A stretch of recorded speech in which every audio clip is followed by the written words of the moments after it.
Welcome, welcome, welcome. I am Criss Madrigal, the host of the Soul Line Network Private Podcast, and we are going live now. We are bringing in this podcast live to share here with our audience and really to have that live component of it. So if you are catching this live, then please say hello, tell us where you're tuning in from, and if you're watching the replay, do the same. We like team replay here. Oh my goodness, what can I say? This part of connecting with people is probably my favorite part in what I do. And in the podcast, I get to connect with some of our incredible guest experts inside the Soul Aligned Network community. And that's really who I get to bring in most of the time. And I love it because I can continue to share their wisdom while amplifying their message. So today I am joined by Charmaine Horn, a body-based mindfulness coach who, after years of working as a psychiatric nurse, she realized that medication alone wasn't creating the kind of healing she wanted for her patients or herself, and that led her to the world of holistic based healing. Charmaine, I'm so excited to have you here and to dive into today's conversation. So, welcome. Thank you so much for having me. I'm so excited. Yeah. And I've had a chance to talk to you briefly before, and I love the work that you do. Today, I know we're going to focus a little bit more on how to become emotionally resilient and, overcome adversity through that nervous system regulation. But I would love for you to share briefly a little bit of your story and like what is it that led you to become a nurse? And then when was that pivotal moment where you decided that it was time to shift and go down the holistic path? Because I know there's so much in those stories, and those are actually the stories that I know connect with people and allow themselves to really see what's available for them as well. Right, right. And it's a bit of a long story. Try to keep it concise, but yeah, I started out for 8 years as a psychiatric nurse, and I never was really into medicine, but I knew I wanted to help people like with their mental health and help them cope with anxiety, depression, and things like that. So when I went into nursing, basically, what I didn't realize though about the hospital system is that you're primarily giving medications to help people with their mental health. And I'm not saying it's wrong. There's a time and place for that, especially if you have a severe mental illness or you're a danger to yourself or others. There's a time and place. But what I saw over time as a nurse for that many years is people just kept coming back to the hospital. It wasn't really helping them resolve their root issues. And I just felt like something was missing. And I was told weird things. Like I was told things like there's no cure for depression. They just have to be dependent on meds for the rest of their life. And I don't know, a part of me always didn't believe that. I was like, are you serious? Like people are just going to be doomed to be depressed forever and they have to take meds forever. Like it didn't add up to me. So after doing it for about 8 years or so, there's just like this inner voice within me that was just saying like, Charmaine, there's something else out there. This isn't your place. Like you have to find it and you have to go get it. And one of the light bulb moments I had was actually in the hospital. I left the hospital in 2020, but that year I actually had a patient who was really anxious. And the patient asked me if I could play a YouTube video for him with like Tai Chi movements. And at the time, it's so funny that I think about it. Like, nobody ever told us about Tai Chi or like not so much like incorporating movement into mental health settings. So I brought the computer in his room. I played the Tai Chi video on YouTube, and then I just followed along with him because I was like, well, have to supervise him, might as well follow along. So I did the Tai Chi movements with him. And then he was feeling calm, and then I felt calm after. And it was kind of like this light bulb moment of like, hey, like there's some there's something about this where there's a powerful thing with movement and the connection with mental health. And so that was kind of like one of the first light bulb moments and then I left my nursing job and then went into life coaching and there's this whole thing, but then eventually found my way back to like the to Qigong and Tai Chi type movement. Yeah. And I love it, right? Because sometimes you have to take that little detour because you said you left it, you went into life coaching, but it's really, I mean, life coaching complements all the work that you do as well. So it's not like it was this big detour or anything. And I'm just calling it that for lack of a better word, but it was more of the path that you had to follow to bring you back to what you really love and are meant to share with this world. Right, right. And I think you need both. Like I definitely think you need the somatic body-based element of it and you need the mindset coaching. Like you need to have a both and I think that's why I don't know, I went on this long path to go through both. So, now that's almost like in a marriage. I'm like, "Oh, that's so fascinating," you know. So, we're everything's happens for a reason, you know. Right. And that's really how it's meant to be, right? I know when you and I first connected, you were telling me about, and I'm probably going to say this wrong, but how did you say it? Qi Chi Qigong or okay. Exactly. You got it. You got it. That was perfect.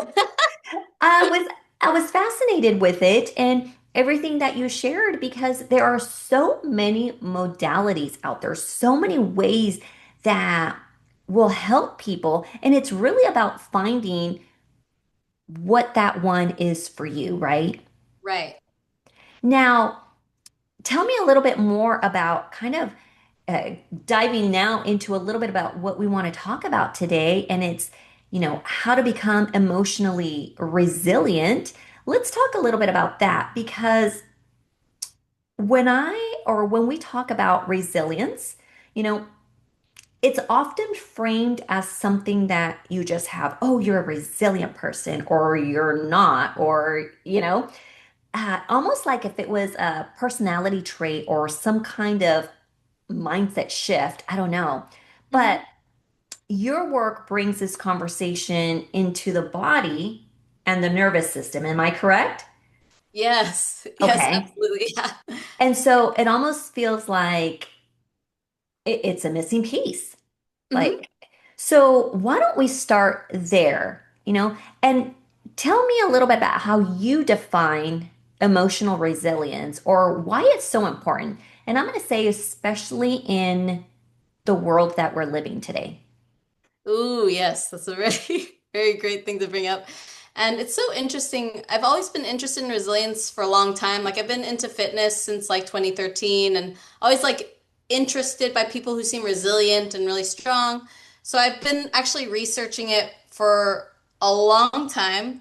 And usually people think it means like being really gritty, like very tough and like you never give up, you always move forward. But what I've come to learn, especially from being a Qigong practitioner, and for those who don't know what Qigong is, Qigong's an ancient Chinese mind-body practice that helps you use movement, massage, and breath work to prevent illness and stay grounded. But what I've come to learn through Qigong is there's actually a lot of power in softness. Like it's more about softness and flexibility. And that's what I really think resilience is. It's the ability to be flexible and fluid when things come your way, especially things that you don't expect, like things like COVID or all these things we can't control in the world that happen.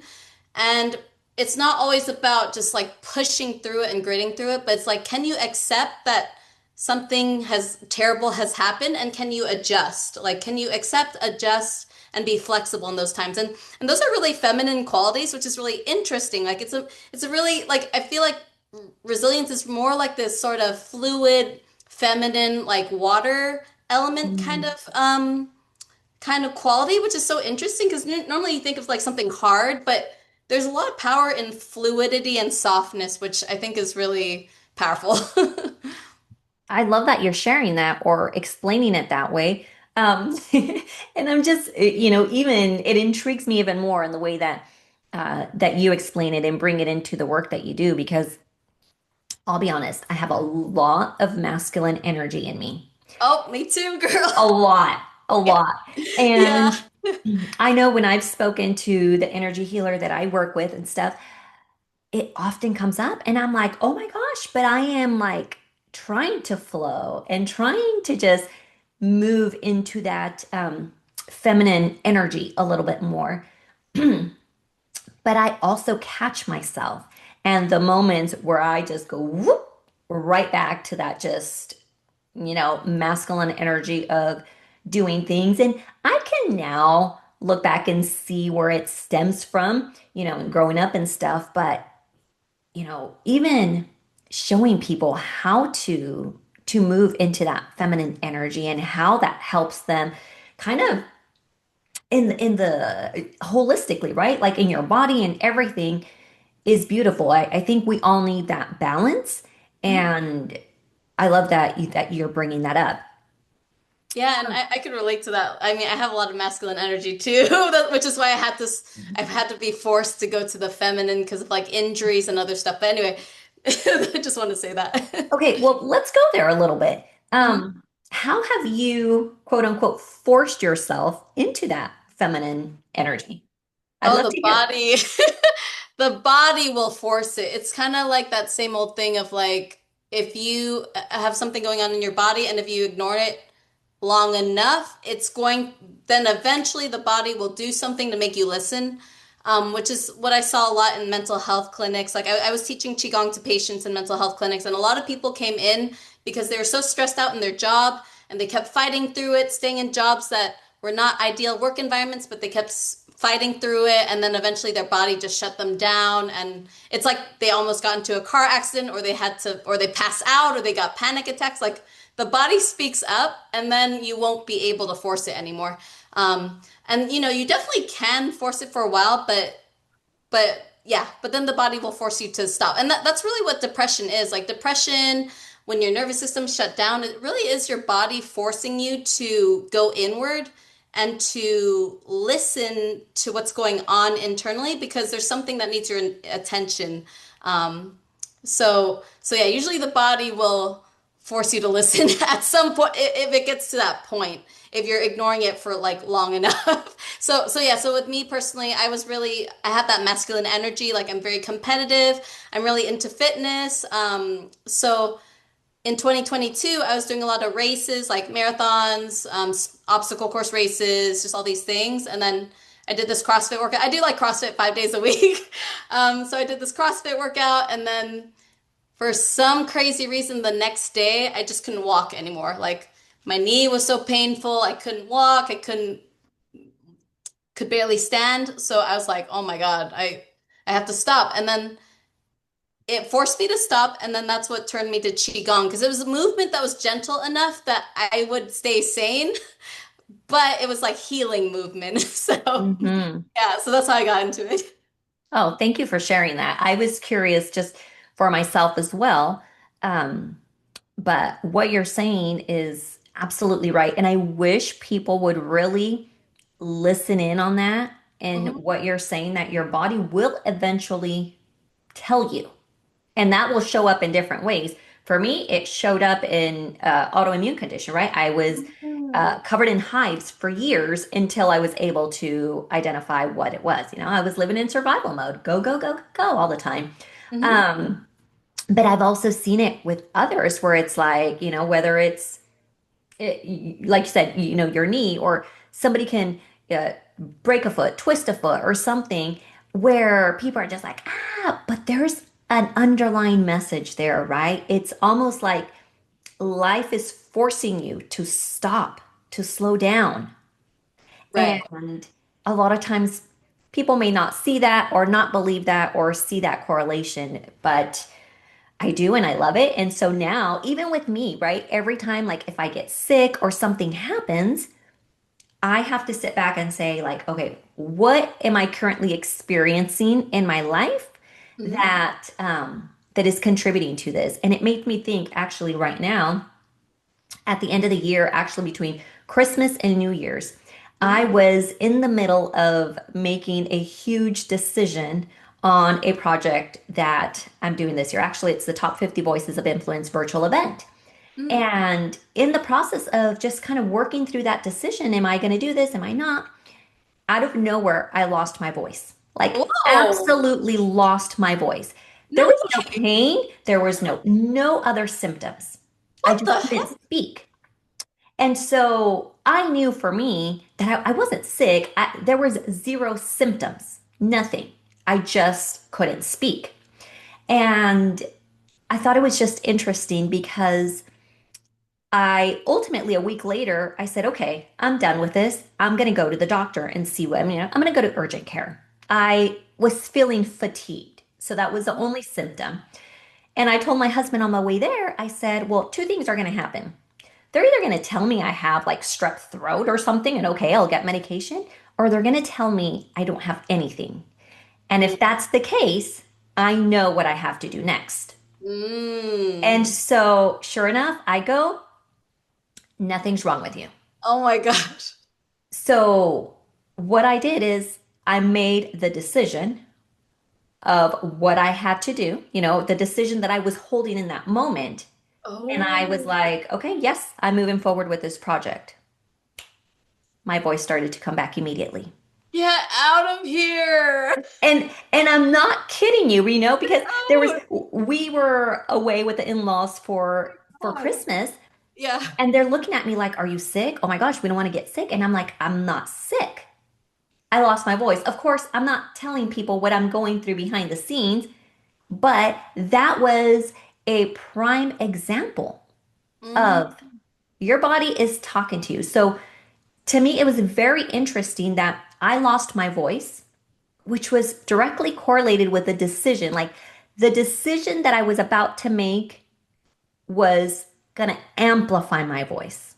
Mm. Oh my gosh. What? So it was crazy, right? And I was in the back, behind the scenes, I was communicating with a couple people that, I'm doing this event with. And I'm like, okay, my voice is coming back. Once I made the decision, my Hmm. voice came back. And that's how our body works, right? That gives me goosebumps. Yeah, it's that's how it works. It's so amazing how it is constantly communicating with you, which I think is the beautiful thing of it. Like I feel like a lot of times our relationship with our body is often one-sided. It's just like you have to lose weight, you have to look skinny, you have to do this and that and perform and whatever. But it's always a two-way conversation. And if you ignore the other end of it, then it's like what we said, it'll shut you down or it'll get you away to pay attention somehow. Yeah. Like your And voice goes out. It's so crazy. Oh my you lose gosh. your voice. And I mean, I know I kind of went on a sidebar there, but this happens also when like we're operating in survival mode as well, right? Mhm. And I wanted to just to continue a little bit on the conversation of emotional resilience. Um, I'd like to kind of hear from you or for you to share with the audience, like what are some signs that someone is emotionally resilient? And I guess to go with that, so what are the signs when someone thinks they're resilient, but maybe they're operating in survival mode? So kind of that difference where you think you are, but you're really not, versus the signs that you really are emotionally resilient. Does that make Right. sense?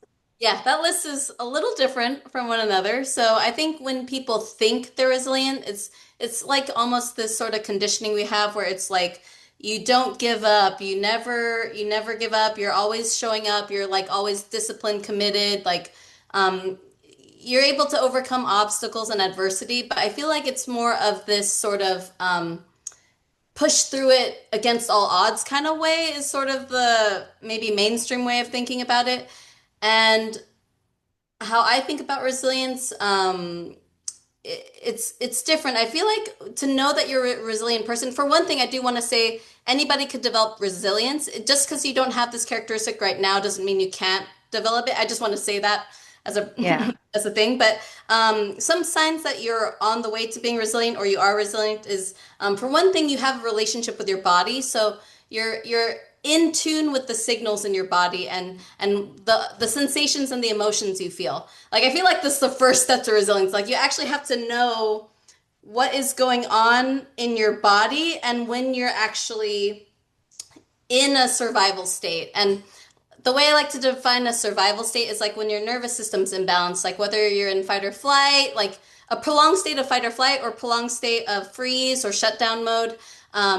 which could look like not, having a lot of fatigue or constantly being on the go and things like that. But you have to actually know what that feels like in your body. You have to have that sense.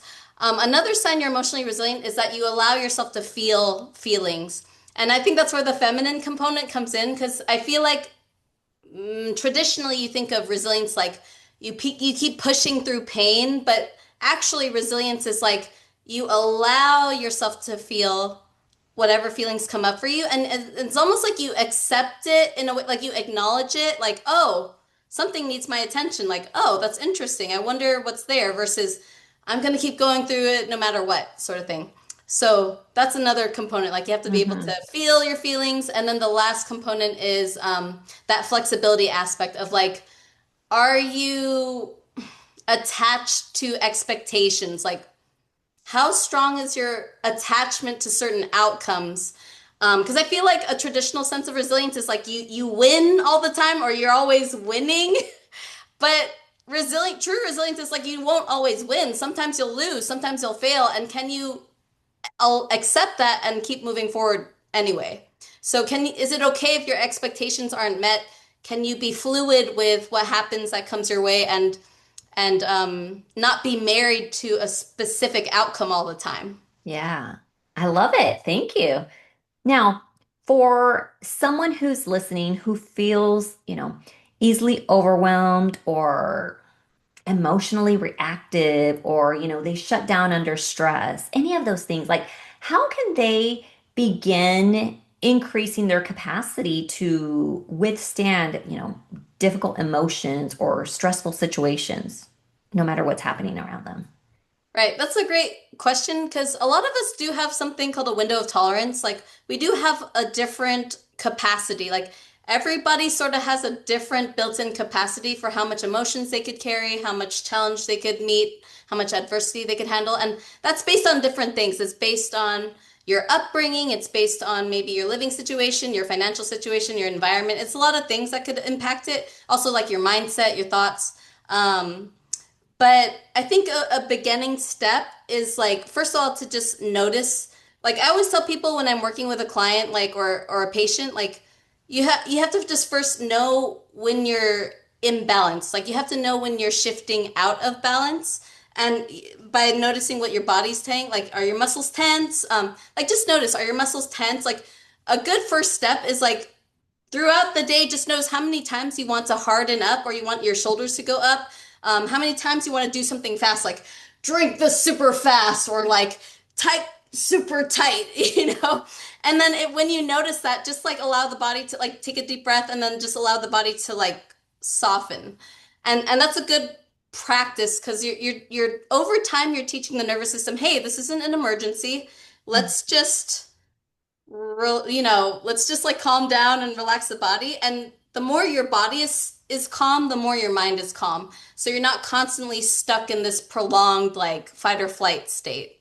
So it could come in all those micro moments, like in traffic, are you like this or can you relax? Or when you're eating, are you like this or can you relax? You're going through all these examples, and I'm like, I catch myself, this before coming here, I was like, okay, do I have enough time to eat?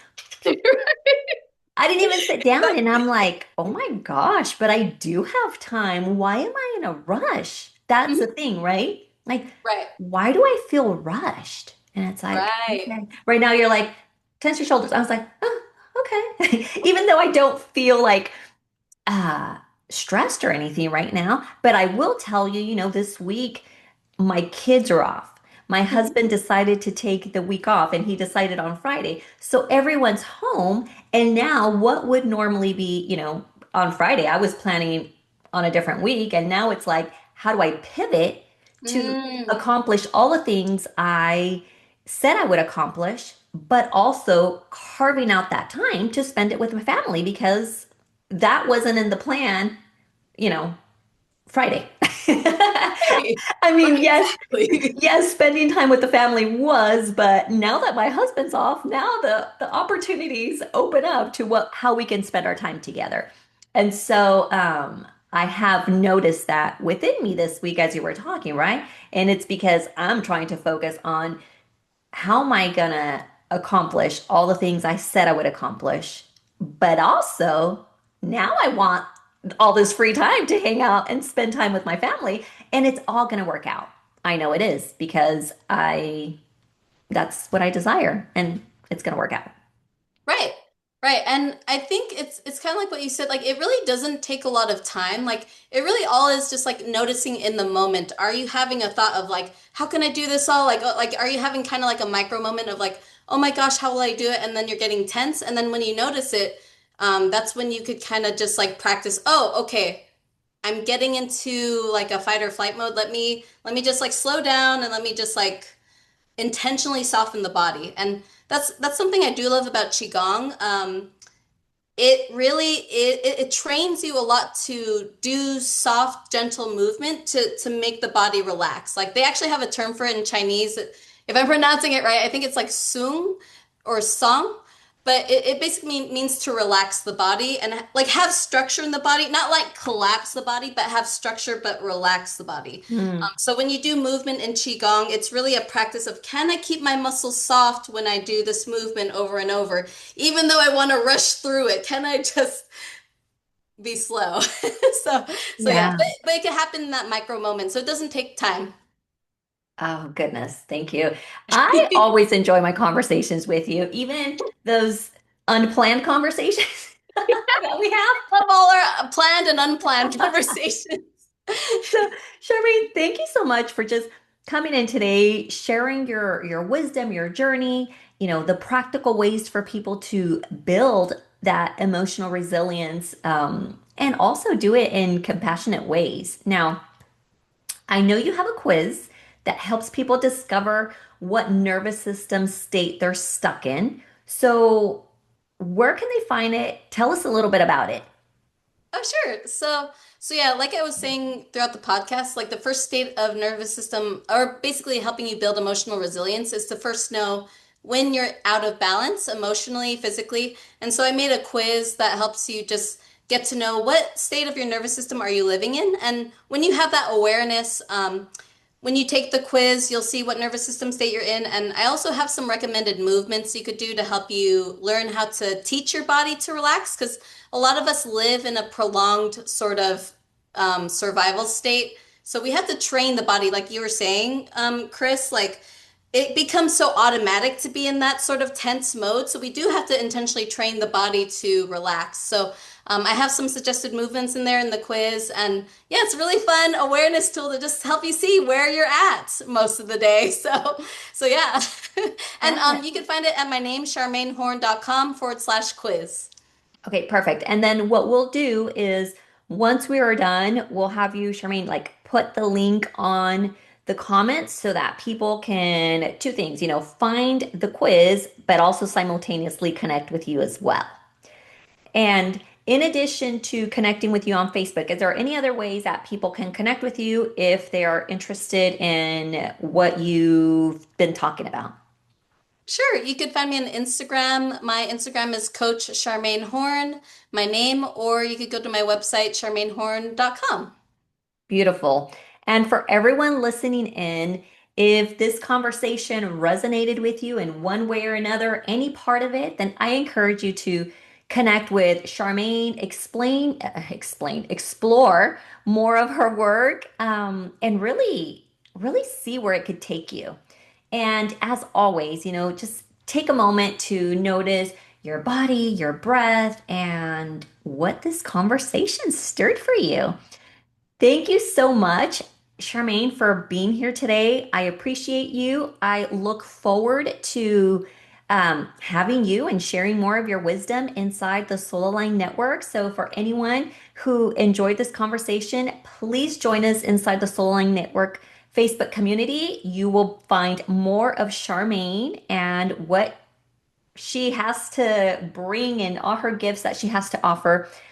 It's completely free and it's inside the Soul Line Network. So until next time, everyone, stay aligned, stay grounded, and really keep leading from your truth and leading from within.